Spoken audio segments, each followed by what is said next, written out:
Parlez-nous de ça, je veux savoir. Aujourd'hui, je vais vous présenter tout simplement du cinéma, mais plus plus spécifiquement, pardon, une série. Donc, comme série, c'est Euphoria. Vous avez sûrement entendu parler. Dans l'idée, c'est un peu un teen movie dramatique. Donc, parce que en fait, on va suivre l'histoire de lycéens en fait américains qui vont tout simplement noyer tous leurs problèmes dans la drogue, l'alcool et le sexe. C'est pas tellement rêvé au final. Dans cette série. Et donc, je me permets de dire un petit résumé parce que résumer une histoire c'est toujours extrêmement compliqué. Il faut un peu de talent que je n'ai pas. Alors, Euphoria explore le quotidien d'un groupe de lycéens américains qui noient leurs problèmes, comme je l'ai dit, dans le sexe, l'alcool et la drogue. Zendaya, l'actrice, du coup, y incarne, je permets mon accent anglais, c'est pas mal. Donc c'est une toxicomane qui retombe dans ses travers à peine sortie de cure de désintoxication. Elle va se lier d'amitié avec Jules, une jeune fille transsexuelle tout juste arrivée en ville suite au divorce de ses parents. La série s'attache à montrer les problèmes de l'adolescence et la quête de l'identité, j'ai du mal à parler, Je vois ça. dans un monde superficiel obsédé par les réseaux sociaux où les névroses de chacun sont exposées aux yeux de tous. Alors, tout simplement, déjà, Euphoria, si on veut en parler, on est obligé de présenter le cast, en fait, et surtout la fiche technique avec le réalisateur et le chef opérateur. Et ils ont fait un travail démentiel. Donc, le réalisateur, il s'appelle Sam Levinson. Il a été aussi scénariste sur la série. Il a créé, en fait, et écrit tous les épisodes. Globalement, qu'est-ce qu'il a fait Sam Levinson avant Euphoria? Quelques films. Le seul connu, vraiment, il s'appelle Assassination Nation, mais il avait pas vraiment bien marché quand il était sorti, c'était un peu trop en décalage avec le temps, et en fait, là, Euphoria est sortie dans le bon moment, en fait, elle a un peu bouleversé tout le monde, parce qu'on s'attendait pas, parce que c'est assez cru, en fait, comme série, ça parle de thèmes assez compliqués, mais ça le fait très bien, et donc, avec Sam Levinson, il a son chef opérateur un peu fétiche, qui s'appelle Marcel Rev. Donc Marcel Rev, c'est un chef opérateur hongrois, il a fait les 4 premiers épisodes de la série, car il était pris après, tout simplement. Mais il a quand même instauré en fait son style, parce que là, on est obligé de reconnaître qu'en fait la série a un style. Tout est beau, enfin presque. Les plans sont incroyables, la caméra un peu virevolte en l'air. Il y a de la lumière magnifique. Et du coup, Marcel Rev, comme je l'ai dit, chef opérateur fétiche de Sam Levinson, car il a travaillé avec lui aussi sur Assassination Nation. Également sur les épisodes bonus de Euphoria, car il y a 2 épisodes bonus qui sont sortis après 2019, donc le début de la série. Et aussi sur le prochain film de Sam Levinson qui sortira, qui s'appelle Malcolm et Marie, qui sortira le 5 février, donc aujourd'hui on est le 28 janvier, donc qui sortira vendredi prochain. Et ça promet du très lourd, film pellicule, noir et blanc. Ouh là là, on a envie de voir ça. Et donc voilà, niveau réalisation, c'est assez incroyable. Aussi niveau musique, parce que alors on peut ou pas aimer, mais en fait donc la BO de la série a été quasiment composée uniquement par la Brin, c'est compliqué à dire.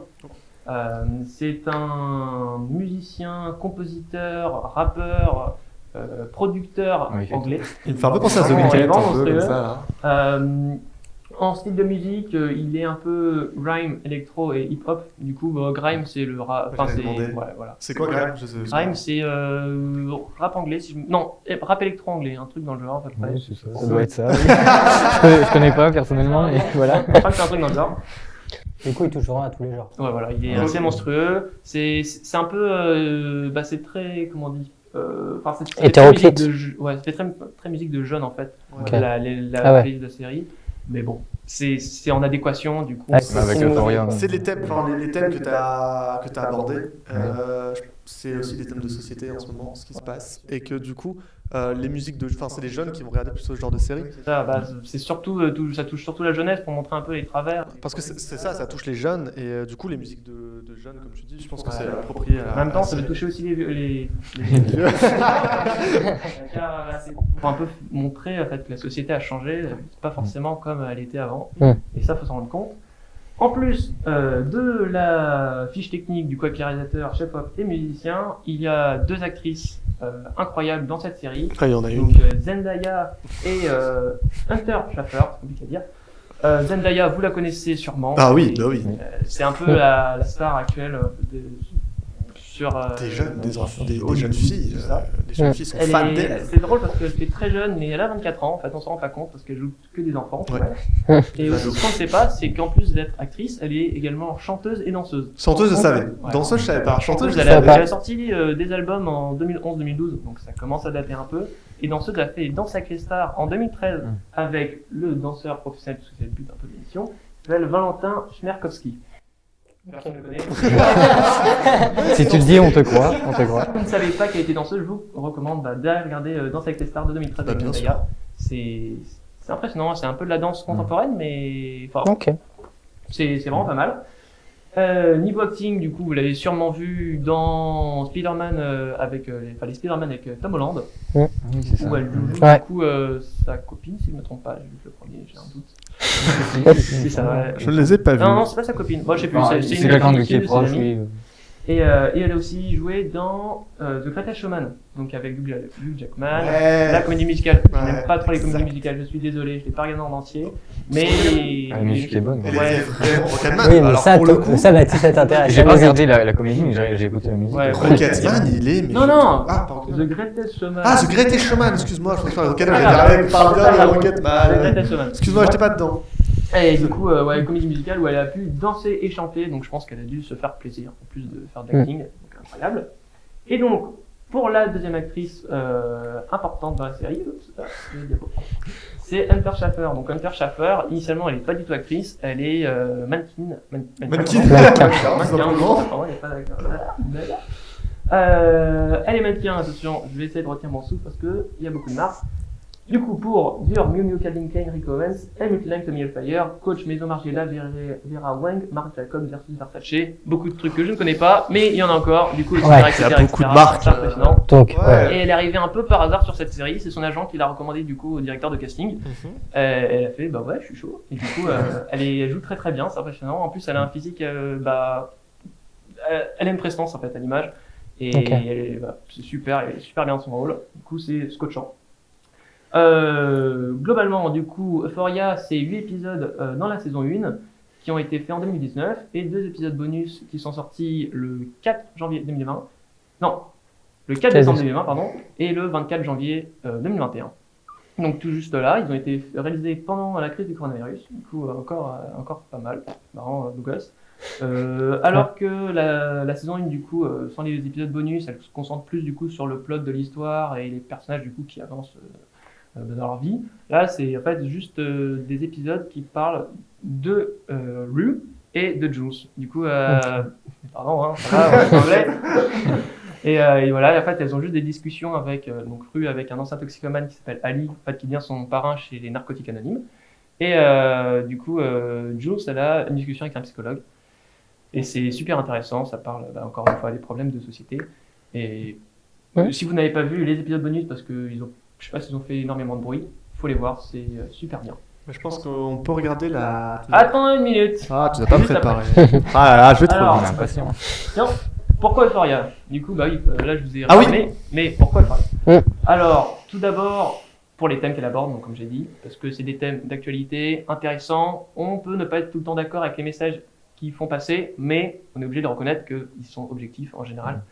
Et c'est super intéressant, parce qu'en fait, l'histoire, au final, c'est un peu du teen movie, du coup, bon, il y a du sexe, ça avance pas énormément, mais la mise en scène est tellement bien faite que ça rend l'histoire initialement pas méga intéressante, hyper intéressante. Genre, c'est impressionnant. Du coup, voilà, premier point pour l'histoire, enfin, du coup, pour les thèmes que ça aborde et la mise en scène. Et deuxième point pour l'image incroyable. À la fois la caméra, que de la lumière, les ambiances lumineuses sont incroyables. En fait, globalement, la caméra, ils se sont dit, ok, on va mettre la caméra soit sur une dolly, soit sur une grue avec une tête qui est rentabilisée. Ah, j'aime. Tous les plans sont, waouh, la caméra elle décolle et tout ça, c'est impressionnant. Et en même temps, elle est à la fois capable de montrer des scènes un peu crues en quelque sorte, genre où c'est très réaliste, en fait, on s'y croit, et d'autres où limite du Gaspard Noé en fait. un peu onirique. Ouais, bah après on est dans enfin drogué. C'est ça, ouais. Du coup, la Oui, caméra en elle fait. fait des trucs. Gaspard Noé, c'est ça un des thèmes.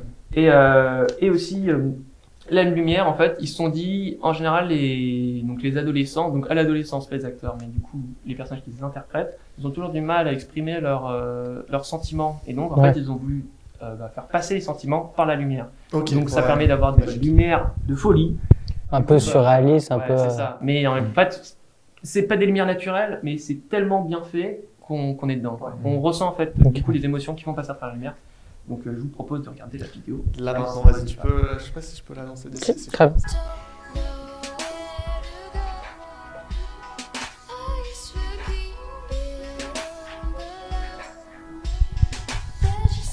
Bah, juste sur la bande-annonce. Mm. On a des lumières. Enfin, on voit Ouais. le travail Là, du c'est pas travail vraiment, lumière. ça, C'est pas vraiment un extrait C'est un extrait. c'est plein d'extraits où la lumière est trop bien. Ok, ouais, parce que Ok. là, la lumière est folle. Ouais. Ok, ouais, je comprends. Je capte le truc. Et vous voyez, du coup, Oui. la caméra, Oui, en fait, tu casses pas. Ouais. Ouais, clairement, c'est Mais c'est impressionnant. modéré, c'est modéré. Et même, vous allez voir tout à fait. Ouais, mais c'est vraiment c'est Solo assez. et déjà les caméras sous l'eau. Même le costume, Même faire le la costume, lumière, elle faire a- la lumière solo, c'est. Ça correspond bien à la lumière justement, enfin, il y a des couleurs. C'est le personnage de Jules. En fait, Jules a toujours un style très particulier. Mais les lumières, je trouve que ça fait un peu ambiance néon, beaucoup néon, un peu vraiment Ado, quoi. américain, ouais, américain néon LED.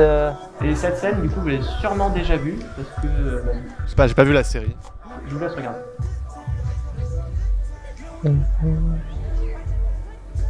Ah oui, j'ai vu. Ah oui, je vois elle très est bien. passée sur Filmmaker, sur Oui, Instagram. En fait, elle reprend un peu le principe de la scène avec le couloir dans C'est Inception. ouais, c'est ça. Le couloir tourne. Exactement. Et donc sur cette scène, les acteurs sont vraiment là, ils sont juste accrochés au sol. Ouais, ils sont ancrés. Bon. Ok. Et Ouais. c'est vraiment une pièce sur un bras qui tourne. Enfin, c'est la Ouais, pièce c'est ça. qui tourne Sur vraiment. des sortes d'arceaux en métal. Ouais, mais c'est la pièce qui tourne pour Et avec une grue au milieu qui tourne en même Mais temps là, pour compenser Pour la. être figurant, faut être chaud quand même. Ouais, c'est des athlètes ou des. Ah oui, ça du coup, c'est une des ambiances lumineuses qui est le plus connue dans la série. Vous allez voir pourquoi. Ah non, c'est pas celle-là. C'est pas grave. Non, mais juste le plan là. Voilà, Avec les vous voyez les ombres. caméras. Ça fait un peu caméra robotique, comme souvent on voit pour les publicités sur les bras mécaniques d'usine. Bah, sur la nouvelle génération de bras mécaniques. de Ouais, les bras bras mécaniques, ouais, les bras motorisés, ça fait un peu ça, c'est totalement Ouais, le style. complètement autonome. Mais qui nous permet des nouveaux mouvements un peu moins organiques, mais très précis, très ouais, graphiques. Et c'est vrai que c'est quelque chose que j'aime bien. Ah, parce qu'elle va évoluer, c'est. Ah bah ils ont coupé. Ah bah non. Ah bah alors là. En ayant un petit C'est le moment où extrait, elle change plusieurs fois de couleur, il me semble, l'ambiance, ouais. Pour montrer que C'est elle est vrai. en transe. on a vu du bleu. C'est ça, ouais. Ouais, on a vu ça passer du bleu par le violet et le rouge. Ok, bah écoute. Donc, j'ai 3 petits faits intéressants pour finir ma chronique. 3 petits faits croustillants. Tout d'abord, donc le réalisateur et le scénariste de la série, pardon, je vais parler, donc Sam Levinson, il s'est inspiré de son addiction à la drogue quand il était jeune pour écrire le personnage de Rue. Ah ouais. Déjà, ça. Oui. Vécu. Parce qu'en plus, ouais, déjà c'est du vécu et surtout l'addiction, elle est assez terrible chez Rue avec tout ce que ça lui fait faire. Addiction à la drogue, et c'est de la drogue dure, je suppose, dans. Ouais.